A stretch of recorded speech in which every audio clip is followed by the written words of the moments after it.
I watched my sister's face drain of color as I played the recording of her admitting she planted someone else's hair in my husband's car. The DNA test she orchestrated to destroy my marriage was about to destroy hers instead. 3 months earlier, I was living what I thought was a perfect life. My name is Sarah Mitchell, 32 years old, married to David for 8 wonderful years, and mother to our 6-year-old son Tommy. We lived in a comfortable suburban home in Denver, Colorado, where David worked as a financial consultant and I managed a small boutique downtown. Life wasn't glamorous, but it was ours, and I loved every predictable moment of it. My sister Rebecca had always been the dramatic one in our family. 2 years younger than me, she married her husband Jake 5 years ago in a wedding that cost more than our parents' entire retirement fund. Rebecca thrived on attention, always needing to be the center of every conversation, every family gathering, every holiday dinner. Growing up, I learned to let her have the spotlight because fighting with Rebecca was exhausting. She never forgot a slight, real or imagined, and she knew exactly how to twist any situation to make herself the victim. Our mother died when I was 15 and Rebecca was 13. Dad raised us alone, working double shifts at the factory to keep us fed and clothed. He remarried 5 years ago to a kind woman named Patricia, and while Rebecca acted sweet to their faces, she resented Patricia with a burning intensity. She felt Dad had betrayed Mom's memory, though Mom herself had told Dad before she died that she wanted him to find happiness again. I was there when Mom said it. Rebecca wasn't. Maybe that's why she couldn't accept it. The problem started on a sunny Tuesday in July. David came home from work looking uncomfortable, shifting his weight from foot to foot in our kitchen while I prepared dinner. Tommy was in the living room watching cartoons, his laughter floating through the house like music. David kept opening his mouth to speak, then closing it again, and finally I set down the knife I was using to chop vegetables and turned to face him fully. He told me Rebecca had called him at work. She said she needed to talk to him urgently, privately, about something concerning me. He agreed to meet her for coffee the next day during his lunch break. The way he said it, carefully neutral, made my stomach clench. David never liked Rebecca much. He tolerated her for my sake, but I knew he found her exhausting and manipulative. For him to agree to meet her alone meant she'd said something that genuinely worried him. I asked him what she'd said, but he shook his head. She'd insisted it had to be in person, that it was too sensitive for the phone. He promised to tell me everything after their meeting. I wanted to protest, to demand he cancel, but something in his eyes stopped me. He was scared. David, my steady, unflappable husband, was scared of what my sister might tell him. That night I barely slept. I lay in bed beside David, listening to his breathing, watching the shadows move across our ceiling, and tried to imagine what Rebecca could possibly want to discuss. Money. Rebecca and Jake were always living beyond their means, but they'd never asked us for help before. Family drama. Maybe she wanted David to take her side in some argument with Dad and Patricia. An affair. The thought hit me like ice water. Maybe Rebecca was having an affair and needed advice on how to tell Jake. The next day dragged by like torture. I rearranged the same display in my boutique 4 times. I snapped at my assistant manager over nothing and had to apologize. I checked my phone every 5 minutes, waiting for David to text me. Finally, at 2:30 in the afternoon, my phone rang. David's name flashed on the screen. His voice was cold when he answered, so cold I almost didn't recognize it. He said we needed to talk when he got home, that he'd be leaving work early. Then he hung up before I could ask any questions. My hand shook so badly I dropped my phone. It clattered on the boutique's hardwood floor, the screen cracking in a spider web pattern that perfectly matched how my world felt in that moment. I closed the shop early, picked up Tommy from his summer camp, and drove home in a daze. Tommy chattered about his day, about the relay race he'd won and the frog he'd caught by the creek, but his voice seemed to come from very far away.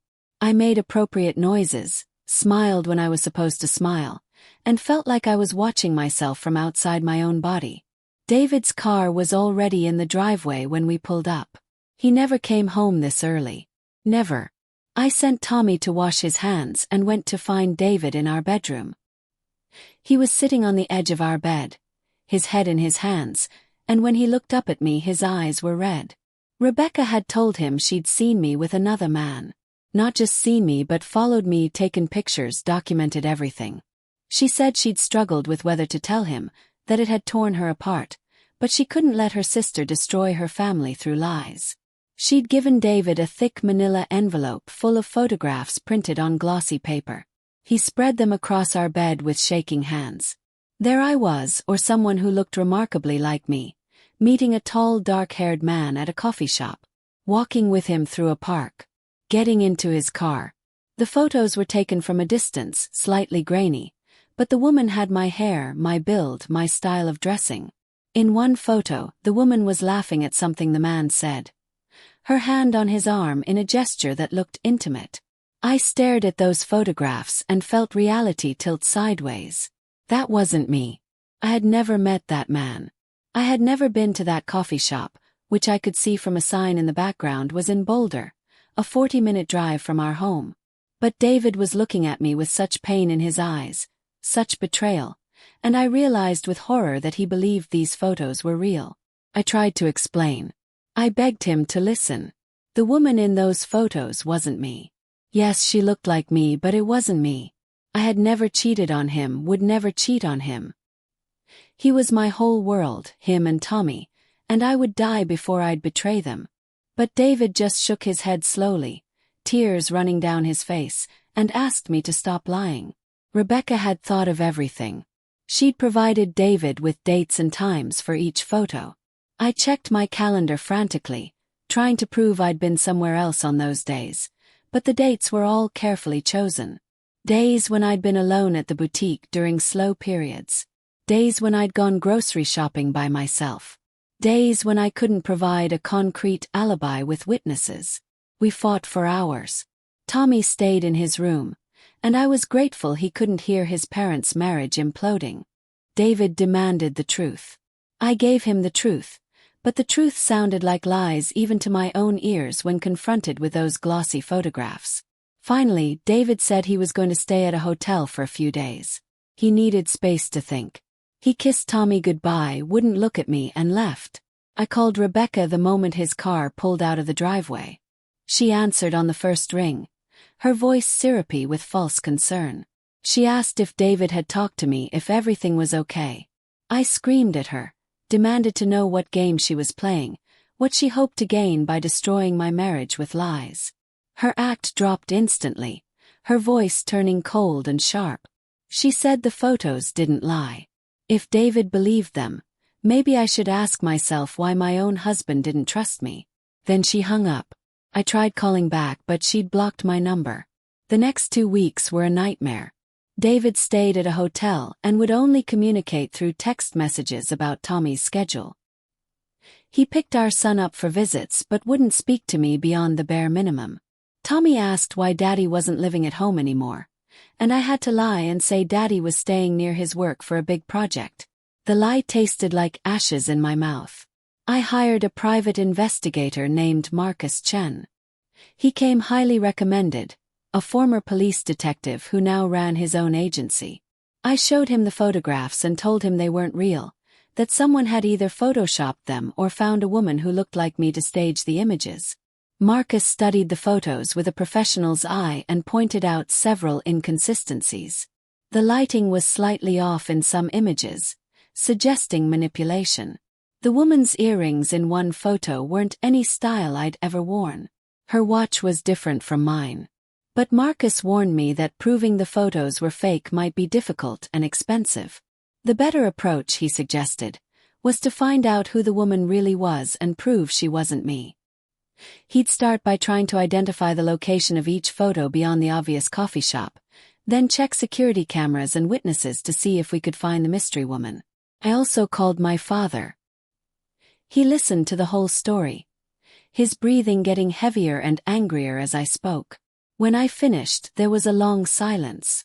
Then he said, in a voice I'd never heard from him before, that Rebecca had gone too far. He'd talk to her. He'd make this right. But when Dad confronted Rebecca, she played the victim perfectly. She cried and said she was only trying to protect David and Tommy from my lies. She showed Dad the same photographs, spun the same story, and added that I'd always been jealous of her happiness. Dad knew Rebecca's games better than anyone, having raised her, but even he seemed shaken by her conviction. He called me afterwards and said he believed me, but he didn't know how to prove Rebecca was lying. Patricia, my stepmother, was more direct. She told me privately that Rebecca had been acting strange for months, secretive and hostile. Patricia had overheard Rebecca on the phone several times talking about teaching someone a lesson, about how people needed to understand they couldn't just have perfect lives while others struggled. At the time, Patricia had assumed Rebecca was talking about a coworker or friend. Now she wasn't so sure. David agreed to marriage counseling, which felt like a small victory. Our counselor, Dr. Elizabeth Harper, was a woman in her 50s with kind eyes and a no-nonsense attitude. She listened to both of us, examined the photographs, and said that before we could address trust issues, we needed to establish facts. She recommended we both take polygraph tests. David agreed immediately. So did I. We took the tests on a Saturday morning at a facility Dr. Harper recommended. The examiner was professional and detached, explaining the process thoroughly. He asked us both the same series of questions. Have you been faithful to your spouse during your marriage? Did you have contact with the man in these photographs? Have you engaged in any romantic or sexual relationship outside your marriage? The results came back 3 days later. Passed every question. David's test showed he was being truthful when he said he'd been faithful. More importantly, my test definitively showed I was telling the truth about never meeting the man in the photos, never having an affair. The examiner noted in his report that my responses showed none of the physiological markers of deception. David cried when Dr. Harper showed us the results. He held me and apologized over and over, said he should have trusted me from the start, should have known Rebecca was manipulating him. I held him and cried too, but part of me was still angry. He had believed my sister over me. He had looked at those photos and decided I was capable of destroying our family. Harper warned us that proving my innocence with a polygraph was a start, but we needed to find out who was really in those photos and why Rebecca had done this. Until we understood Rebecca's motivations and exposed her publicly, she could continue to poison our family relationships. David agreed. He was angry now, the kind of cold fury I'd only seen from him a handful of times in our marriage. He said Rebecca had tried to destroy us, had put our son through hell, and she needed to face consequences. Marcus, my private investigator, finally had a breakthrough. He'd tracked down the coffee shop in Boulder and convinced the manager to let him review their security footage from the dates on Rebecca's photos. The footage showed a woman who looked remarkably like me meeting the dark-haired man. But when Marcus enhanced the footage and compared it frame by frame with actual photos of me, the differences became clear. This woman was slightly taller, her nose was different, her mannerisms weren't mine. More importantly, Marcus got a clear shot of the woman's face and ran it through facial recognition software. Her name was Jennifer Walsh, an aspiring actress living in Boulder who bore a striking resemblance to me. Marcus found her Instagram account, and my blood ran cold when I scrolled through her photos. She looked like she could be my twin. Same hair color and style, same general build, similar taste in clothing. Marcus contacted Jennifer through a fake account, posing as a casting director. She agreed to meet him at a cafe, never suspecting anything. When Marcus explained he was actually a private investigator and showed her the photographs Rebecca had taken, Jennifer went pale. She admitted everything. Rebecca had contacted her 2 months earlier through Instagram, claiming to be a photographer working on a project about doppelgangers. She offered Jennifer $5,000 to participate in a photo shoot where she'd play the role of a woman having an affair. Rebecca said it was for an art installation about infidelity and identity. Jennifer, struggling to pay rent and book acting gigs, had agreed. Rebecca had been meticulous. She'd given Jennifer outfits similar to mine to wear. She'd coached her on poses and expressions. She'd taken Jennifer to locations around Boulder and staged every single photograph. Jennifer had thought it was weird but harmless, just a strange art project from a woman with more money than sense. She had no idea she was being used to destroy a marriage. Marcus recorded his entire conversation with Jennifer on video with her permission. She was horrified when she learned the truth and agreed to provide a sworn statement about Rebecca's deception. She even still had text messages from Rebecca arranging their photo shoots, messages that proved premeditation and planning. I wanted to confront Rebecca immediately, but Marcus and David both convinced me to wait. We needed to be strategic. If we confronted Rebecca too soon, she'd just deny everything and possibly disappear any evidence. Instead, we should set a trap that would expose her publicly and undeniably. It was Patricia who suggested the perfect opportunity. Dad's 60th birthday was coming up in 2 weeks. Patricia was planning a surprise party at their house with the whole family. Rebecca would be there, playing the role of devoted daughter and sister. What if we used that party to expose her instead? We spent the next 2 weeks preparing. Marcus gathered all his evidence into a comprehensive file, complete with video statements from Jennifer, the security footage comparisons, the text messages, and expert analysis of the photoshopped elements in Rebecca's images. David contacted a lawyer friend who advised us on the legal implications of what we were about to do. I practiced what I'd say, how I'd stay calm, how I wouldn't let Rebecca manipulate the narrative. The hardest part was acting normal around Rebecca. She called me twice during those 2 weeks, her voice dripping with false sympathy, asking how I was holding up. She knew David and I had separated, probably expected us to divorce. I played along, let my voice crack, told her I was devastated but trying to stay strong for Tommy. She ate it up, barely concealing her satisfaction. The day of Dad's party arrived. Patricia had done an incredible job decorating their backyard with lights and streamers, setting up tables laden with food, arranging for Dad's favorite band to play. Relatives I hadn't seen in years showed up.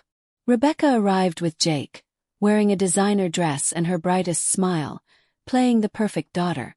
She hugged me when she arrived, whispering in my ear that she hoped I was doing okay, that these things happened and I'd eventually move on and find someone new.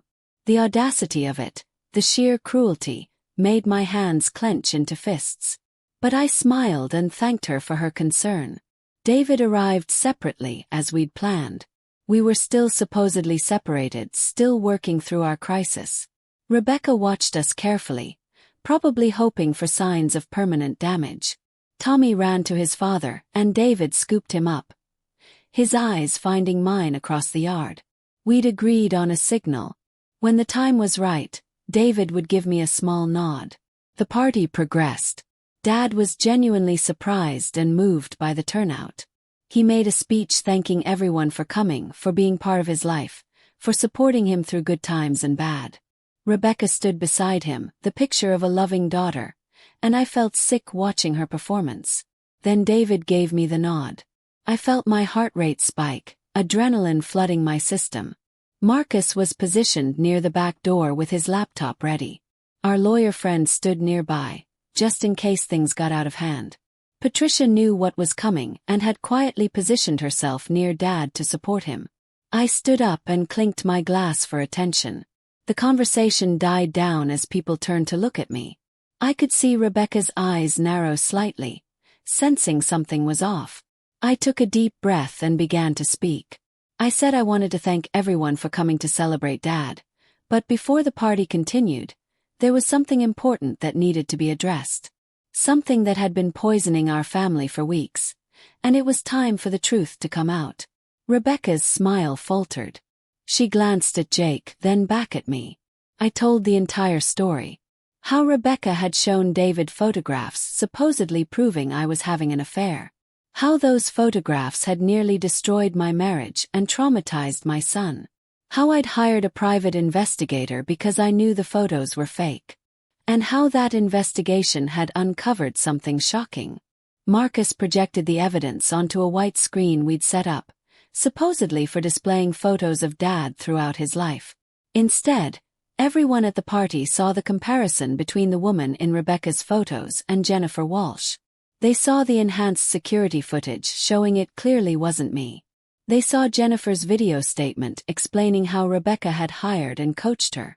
Then came the text messages between Rebecca and Jennifer, projected large enough for everyone to read. Messages where Rebecca discussed staging the photos. Messages where she planned each location. Messages where she transferred payment to Jennifer for her performance. The backyard had gone absolutely silent except for the sound of Marcus clicking through his presentation. I watched Rebecca's face cycle through shock, denial, and finally cold fury. She opened her mouth to speak, but I held up my hand. I wasn't finished. I explained how Rebecca had orchestrated this entire scheme to destroy my marriage. How she'd used my resemblance to Jennifer to create photographic evidence of infidelity. How she'd manipulated David, preying on his trust and his love for our family. And I asked one simple question: why? This was the moment when the entire party was staring at Rebecca, waiting for her answer.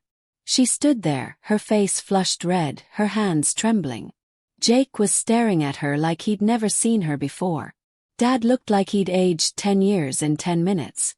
And Rebecca, my sister, the person who should have had my back no matter what, finally showed her true face. She screamed that I didn't deserve to be happy. That I'd always been the favorite, always been the good daughter, always gotten everything handed to me. That I had the perfect marriage, the perfect child, the perfect life while she struggled. She worked just as hard, tried just as much, but nothing was ever good enough because Sarah Mitchell had already set the bar impossibly high.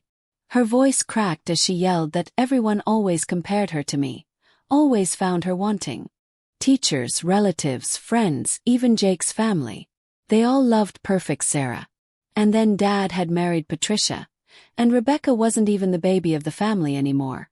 Wasn't special, wasn't anything. She wanted me to feel what she felt. Wanted me to lose everything. Wanted me to understand how it felt to have people look at you with disappointment. The silence after her confession was deafening. Jake stood up and walked away from her without a word, disappearing into the house. Dad was crying openly, his face in his hands. Patricia tried to comfort him while looking at Rebecca with a mixture of pity and horror. Our relatives stood frozen, clearly uncomfortable and unsure what to do. I should have felt victorious. I'd exposed Rebecca completely, proven my innocence beyond any doubt, and forced her to admit her motivations in front of everyone who mattered. But instead I just felt sad and tired. This was my sister.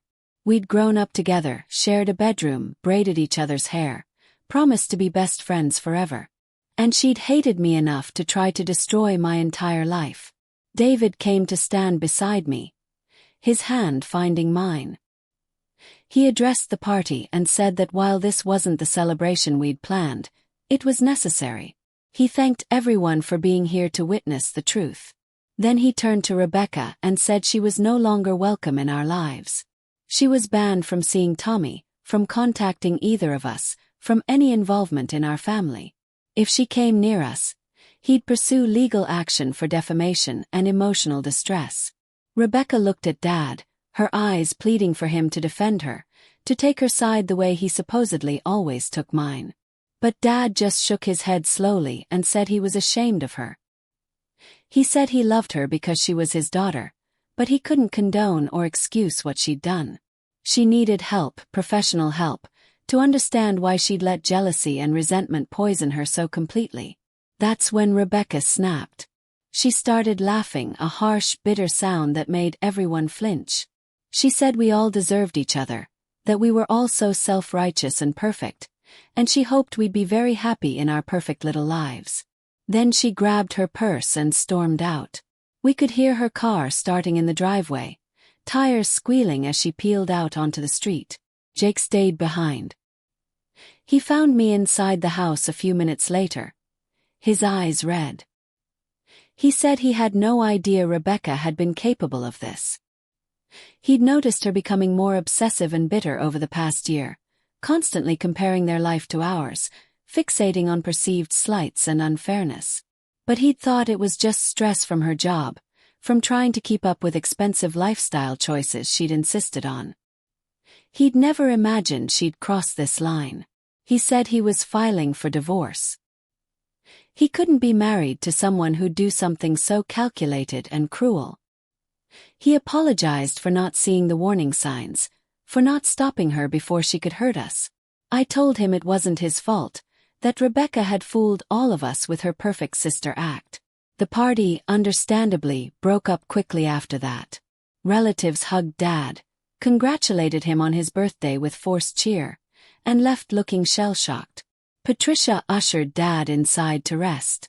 Marcus packed up his equipment and gave me a final bill for his services, which David paid immediately with gratitude.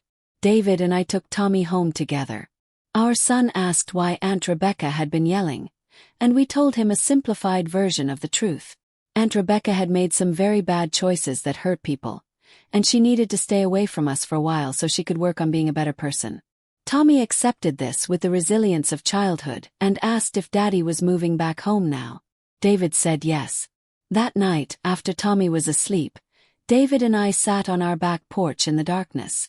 He apologized again for doubting me. I told him I understood why he'd believed the photos, that Rebecca had been incredibly thorough in her deception. But I also admitted that part of me was still hurt that he'd found it so easy to think I could betray him. We agreed to continue couples counseling to rebuild the trust that had been damaged. The aftermath played out over the following weeks. Jake filed for divorce, citing irreconcilable differences. Rebecca didn't contest it, probably because she knew her scheme would come out in detail if they went to trial. The divorce was finalized within 3 months. Rebecca tried to contact me multiple times through various means. She sent emails I didn't read. She showed up at my boutique once, and I had to call the police to escort her off the property. She sent letters to Dad's house, rambling explanations that shifted between blaming me for everything and begging for forgiveness. Dad returned them unopened. Through mutual acquaintances, I heard that Rebecca had lost her job after her employer found out about the situation. Turns out using company resources to stalk your sister and coordinate elaborate photo schemes is grounds for termination. She moved to Seattle to stay with a college friend, hopefully to start over somewhere no one knew her story. The most shocking development came about 2 months after the party. Patricia called me in tears. Rebecca had contacted her, confessing something she'd never told anyone. Our mother, on her deathbed, had apparently told Rebecca that she was disappointed in her, that she wished Rebecca could be more like me. I don't know if this is true or another manipulation, but Patricia believed it explained so much of Rebecca's resentment. If Mom really said that, I can't imagine how devastating it would be for a 13-year-old to hear. But it also doesn't excuse what Rebecca did as an adult. We all carry wounds from childhood. Most of us don't use them as justification to destroy other people's lives. Jennifer Walsh, the actress Rebecca hired, became an unexpected friend. She reached out after everything settled down to apologize again and check on how we were doing. We met for coffee, and I realized she felt tremendous guilt for her unwitting role in Rebecca's scheme. I assured her she was a victim too, that Rebecca had used her just as much as she'd used those photographs. Dad took Rebecca's betrayal hard. He aged noticeably in the months following his party, the weight of his daughter's actions settling on his shoulders. He blamed himself for not seeing the signs, for not getting Rebecca help when she was younger.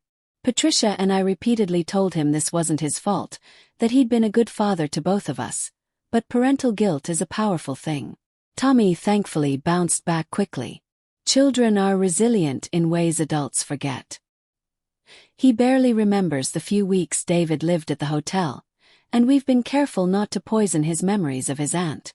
He knows Aunt Rebecca made bad choices, but we don't go into detail.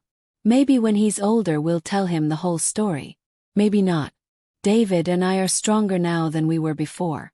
The counseling helped us communicate better, trust more deeply, and understand each other's fears and insecurities.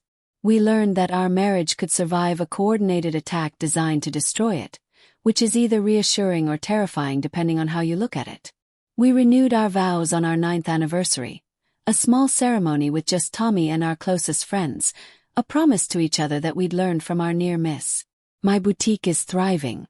Ironically, the drama surrounding Rebecca's scheme brought me some local notoriety, and business actually increased. People are curious, I guess, wanting to meet the woman who survived her sister's betrayal. I don't love being semi-famous for something so personal, but I can't deny the boost to my bottom line helped. I found Rebecca's Instagram account about 6 months after everything happened. She'd changed her name, was living in Seattle, working at a coffee shop and posting carefully curated photos of her new life. She looked thinner, older, but also somehow younger without the weight of her resentment. I wondered if the distance and consequences had given her perspective. I wondered if she regretted what she'd done. I wondered if she ever would. I never reached out. I told myself it was because I needed boundaries, needed to protect myself and my family from further manipulation. But truthfully, I also didn't know what I'd say. I love you. I hate you. I forgive you. I'll never forgive you. All of those felt both true and inadequate. The question that haunted me most in the months after the confrontation wasn't about Rebecca's actions but about her motivations. She'd said I had the perfect life, but my life wasn't perfect. David and I struggled with money sometimes. I worried constantly about Tommy, about being a good mother, about making the right choices for his future. My boutique had nearly failed twice in its first 3 years. I had stretch marks, anxiety, bad days, fears, and insecurities just like everyone else. But Rebecca had never seen any of that. She'd only seen the surface, the performance we all put on for the world. And she'd hated that performance so much she'd tried to destroy what was underneath it. In a way, she'd destroyed her own life more thoroughly than she'd ever threatened mine. There's a particular cruelty in being betrayed by family. Friends can disappoint you, colleagues can compete with you, strangers can harm you. But family betrayal cuts deeper because it violates something fundamental. We're supposed to be each other's safe harbor, the people who know all our flaws and love us anyway. When that trust shatters, it shakes your understanding of the world. I've had to accept that the sister I thought I knew might never have existed. The Rebecca who braided my hair and shared secrets might have been resenting me even then, cataloging grievances, building a case against me in her head. Or maybe that loving sister was real once, and something in her broke along the way. I'll never know for sure. What I do know is that I survived. My marriage survived. Tommy is happy and healthy and blissfully unaware of how close we came to losing everything. I rebuilt relationships with my father and Patricia that are deeper now for having weathered this storm. I learned who my real friends were when the scandal broke. I learned I'm stronger than I thought I was. The DNA test Rebecca had pushed for never happened, by the way. In all the drama with the photographs, David never actually followed through with testing Tommy's paternity. I'm glad, because that test would have been just one more violation, one more moment of treating our son like evidence in Rebecca's case against me. Tommy is David's in every way that matters, and we didn't need science to confirm what our hearts already knew. Sometimes I drive past the coffee shop in Boulder where Jennifer met that dark-haired man for Rebecca's photos. I never stop, but I slow down and look at the windows and think about how many moments of our lives are captured and framed and misunderstood by people who don't know the full story. Those photos looked real. They looked damning. They looked like proof of betrayal. But they were theater, carefully staged to create a narrative that served Rebecca's purposes. It makes me wonder how many other families have been torn apart by similar deceptions.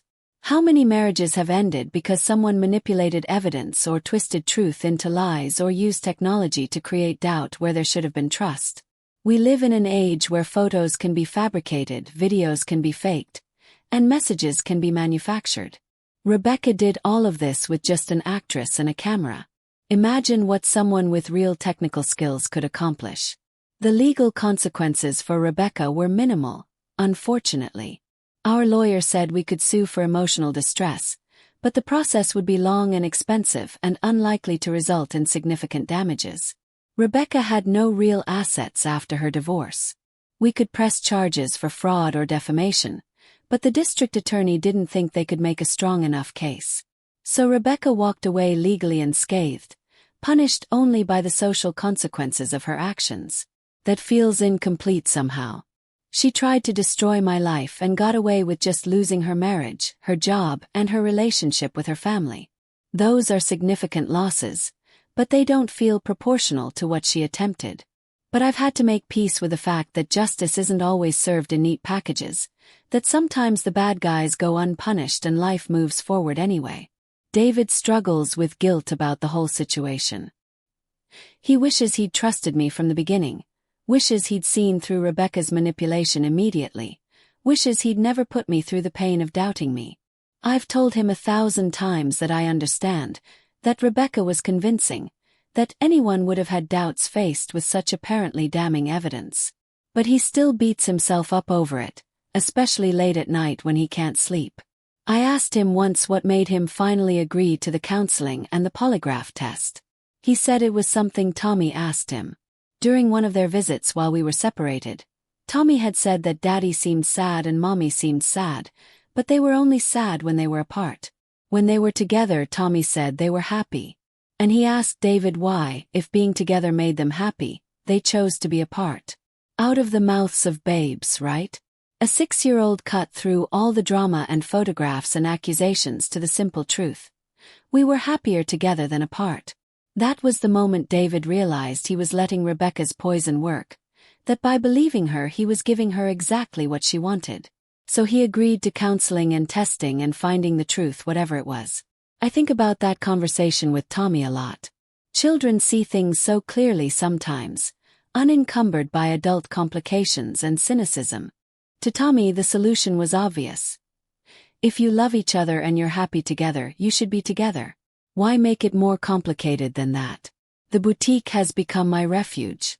I lost myself in work during the worst of the crisis, and I've maintained that focus even after everything settled down. There's something satisfying about creating beautiful displays, helping customers find perfect outfits, building something successful with my own hands. It's tangible proof that I can create good things, that I'm not just a victim of Rebecca's schemes but a person with talents and worth. Patricia has become more of a mother to me than I expected.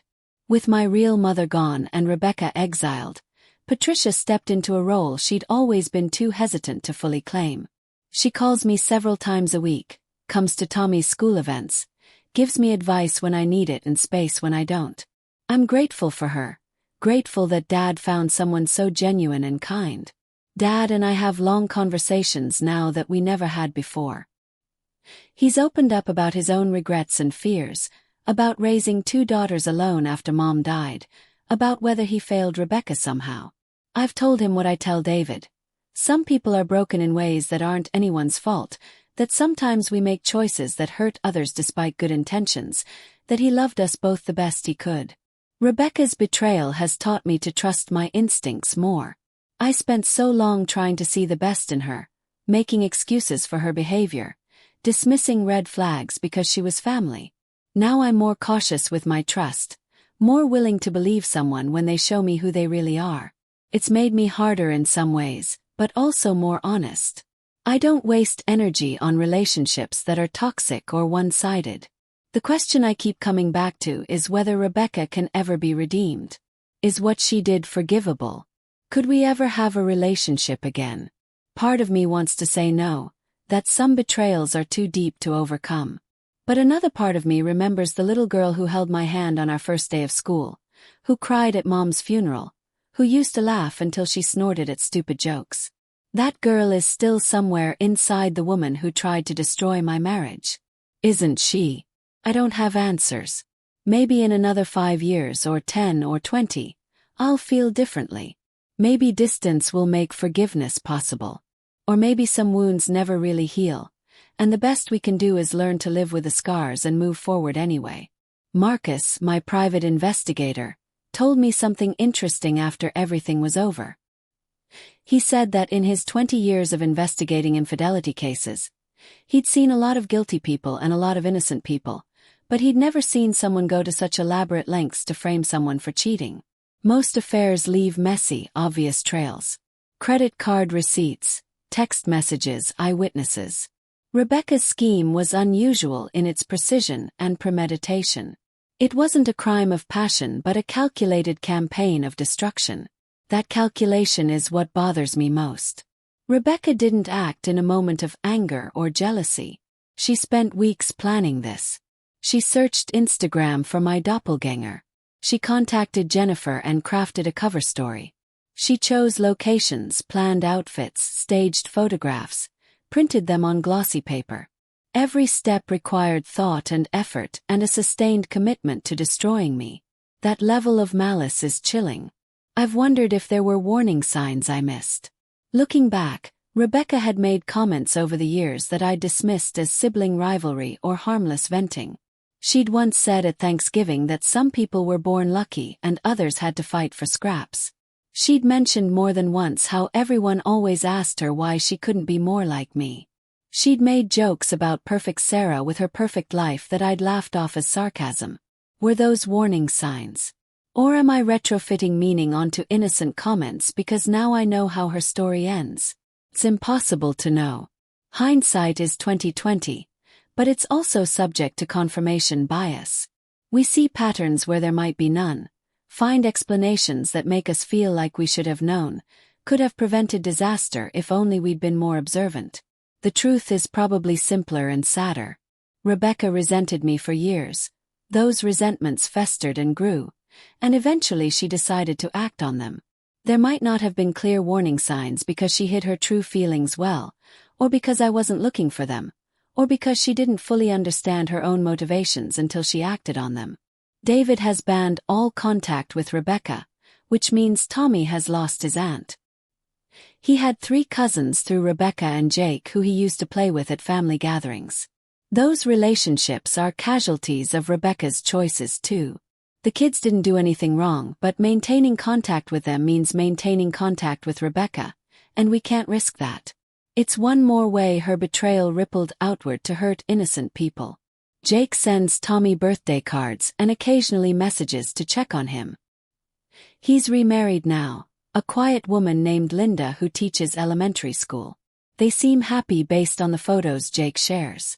I'm glad he found someone stable and kind after the chaos of life with Rebecca. He deserved better than what my sister put him through. The most unexpected consequence of everything was the impact on my other relationships. Friends I'd known for years suddenly seemed uncertain around me, like they didn't know what to say or how to act. Some asked intrusive questions about the whole situation, clearly more interested in gossip than support. Others avoided the topic entirely, creating awkward silences whenever family came up in conversation. I learned who my real friends were through that process. The ones who showed up with wine and ice cream and willingness to listen. The ones who offered to watch Tommy when I needed a break. The ones who got angry on my behalf and validated my feelings without trying to rush me toward forgiveness. Those friendships deepened and became more meaningful. The fair-weather friends who disappeared or fed on drama drifted away, and I didn't miss them. My boutique manager, Carla, became an unexpected source of support. She'd worked for me for 3 years and knew me well enough to see through any performance. When I came to work the day after David moved to the hotel, she took one look at my face and sent me home. When I refused to leave because I needed the distraction, she made sure I took breaks, ate lunch, and didn't spiral into work-obsessed avoidance. After everything came out about Rebecca, Carla told me her own story. Her brother had embezzled money from their family business years ago and nearly destroyed their parents' retirement. She understood the particular pain of family betrayal, the way it makes you question your own judgment and memory. Her empathy came from experience, not pity, and that made all the difference. Tommy asked about Aunt Rebecca a few times in the first months after the party. He wanted to know if she was coming to his birthday, if we'd see her at Christmas, why she didn't call anymore.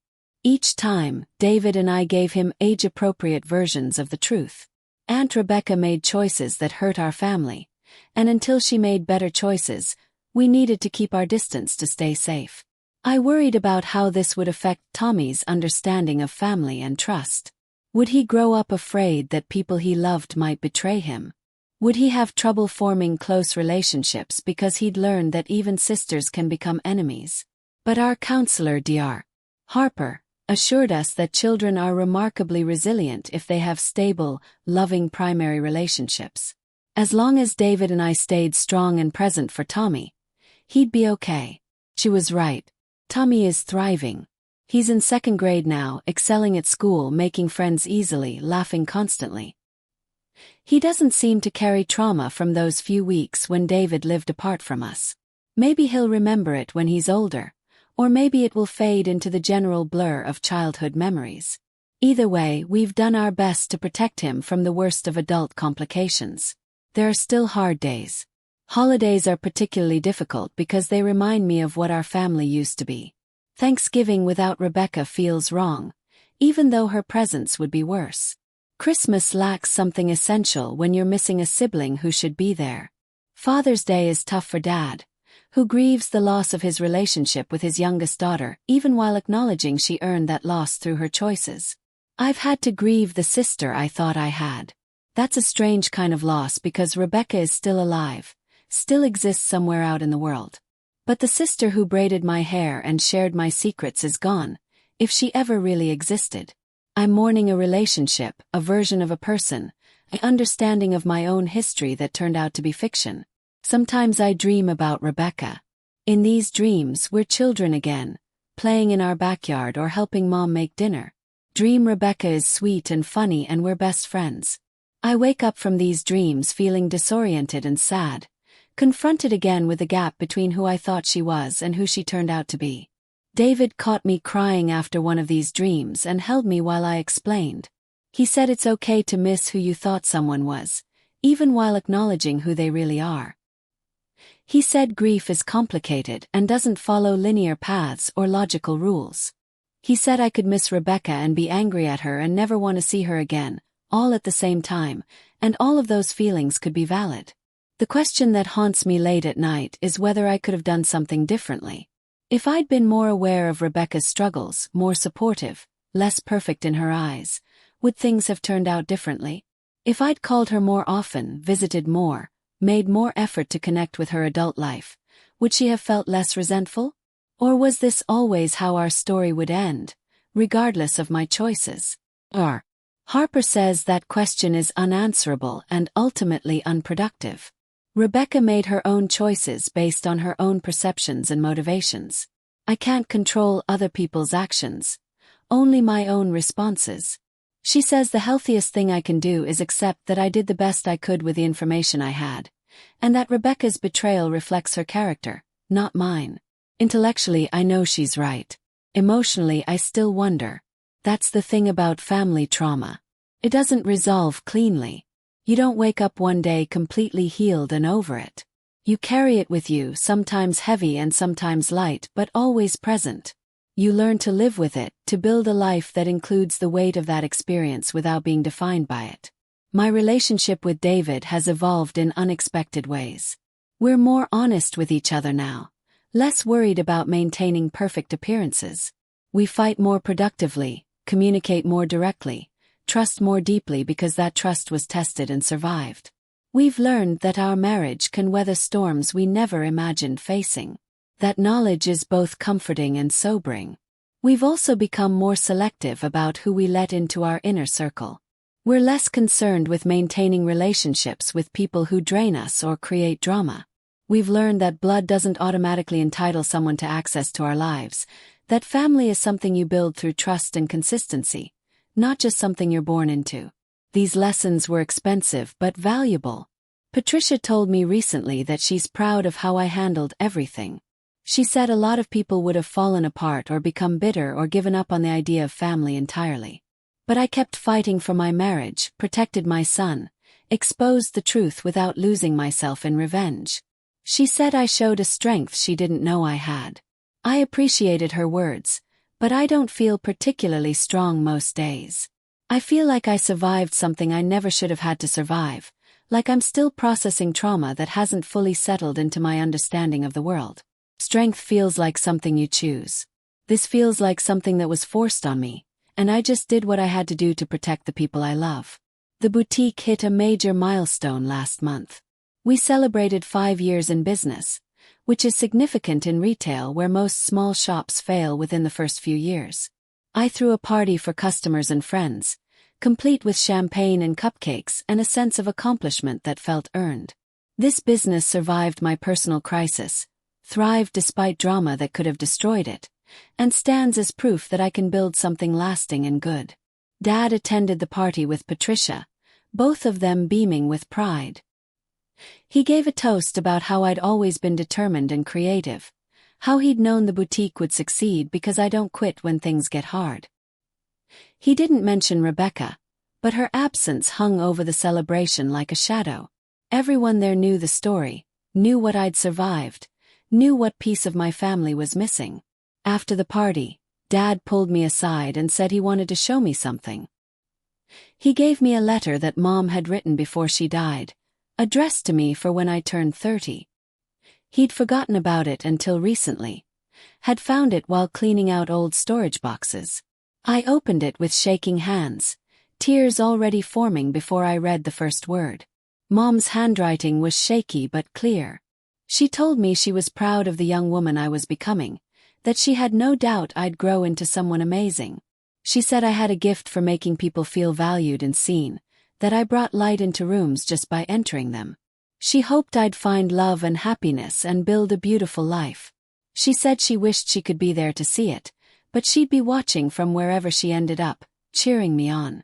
She mentioned Rebecca in the letter too. She said she worried about my sister, who seemed to struggle with jealousy and insecurity even as a young teenager. She asked me to watch over Rebecca, to be patient with her, to remember that sometimes people act out because they're hurting.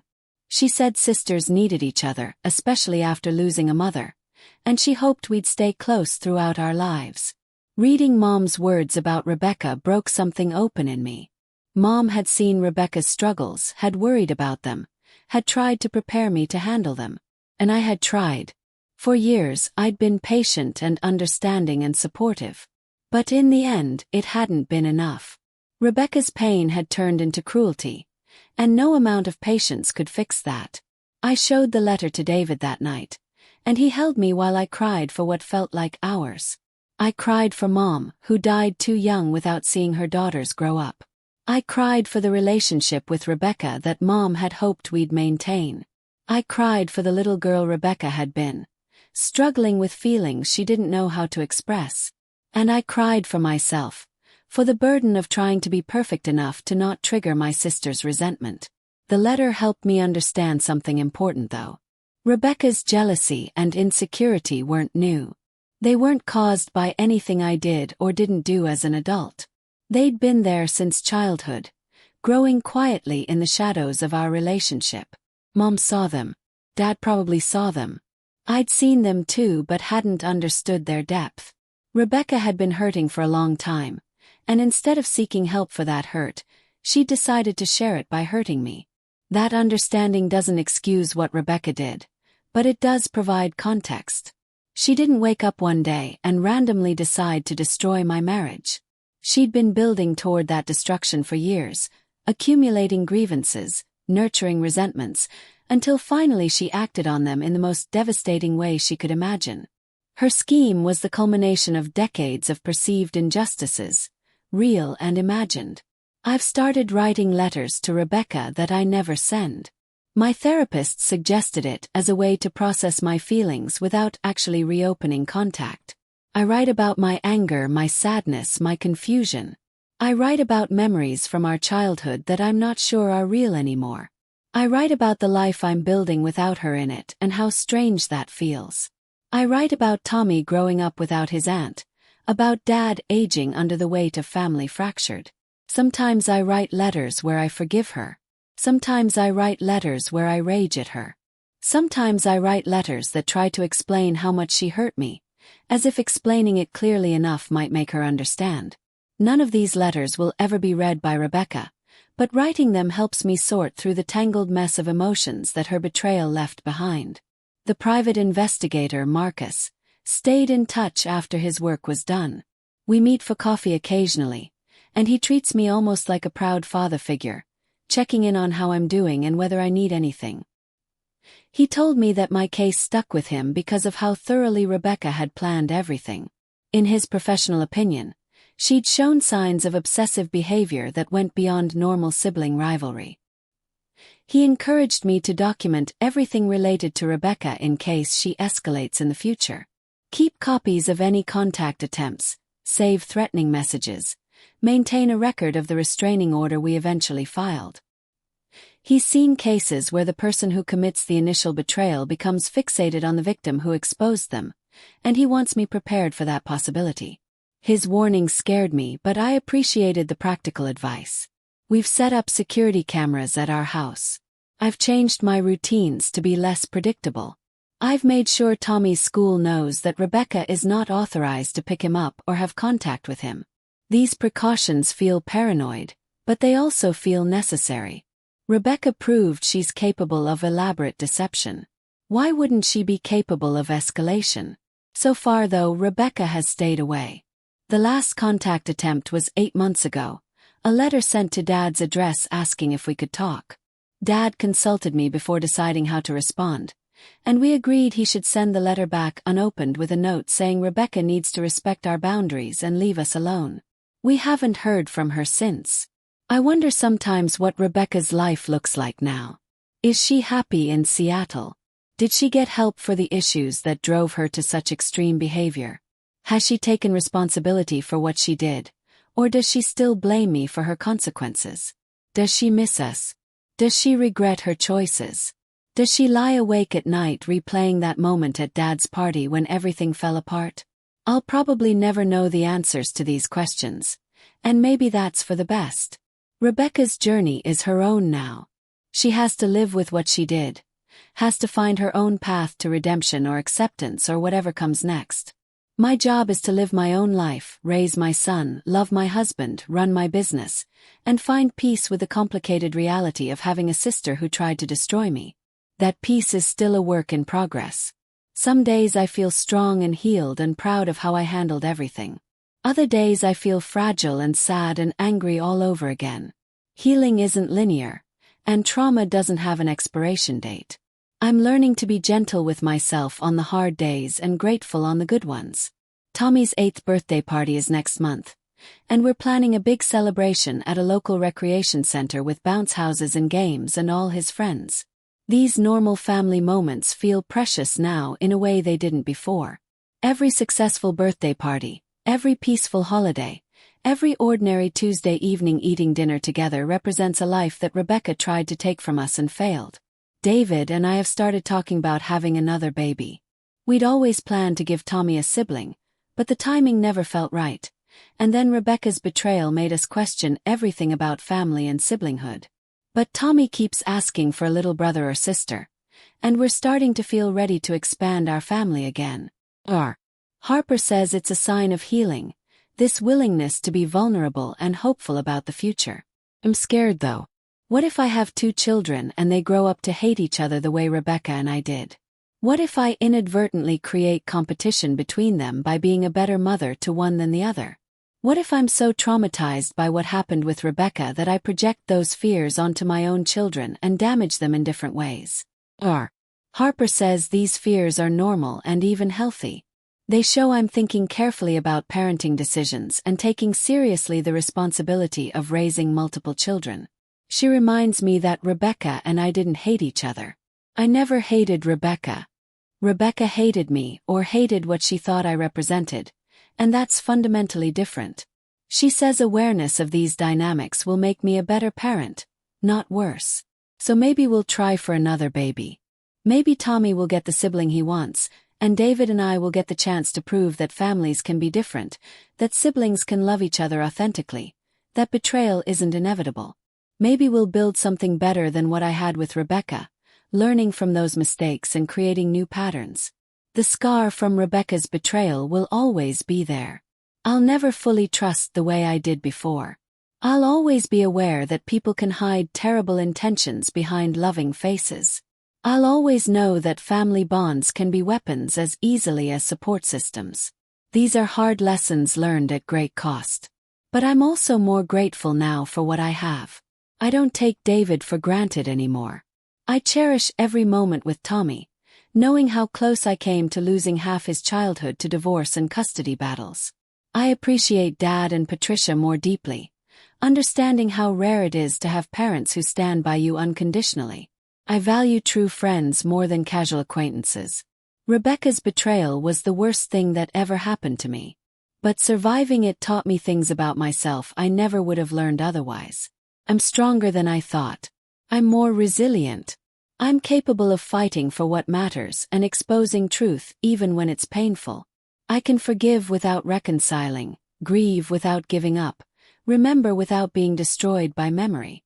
These are the gifts extracted from trauma, the lessons learned through suffering.